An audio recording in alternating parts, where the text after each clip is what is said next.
اور نیت بھی نیک رکھو تاکہ جن باتوں میں تمہاری بدگوئی ہوتی ہے ان ہی میں وہ لوگ شرمندہ ہوں جو تمہارے مسیحی نیک چال چلن پر لعن طعن کرتے ہیں، کیونکہ اگر خدا کی یہی مرضی ہو کہ تم نیکی کرنے کے سبب سے دکھ اٹھاؤ تو یہ بدی کرنے کے سبب سے دکھ اٹھانے سے بہتر ہے، اس لیے کہ مسیح نے بھی یعنی راست باز نے ناراستوں کے لیے گناہوں کے باعث ایک بار دکھ اٹھایا تاکہ ہم کو خدا کے پاس پہنچانے والا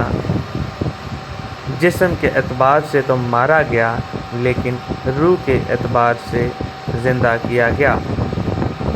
اسی میں اس نے چاہ کر ان قیدی روحوں میں منادی کی جو اس اگلے زمانہ میں نافرمان تھیں،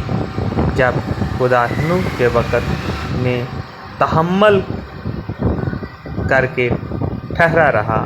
تھا اور وہ کشتی تیار ہو رہی تھی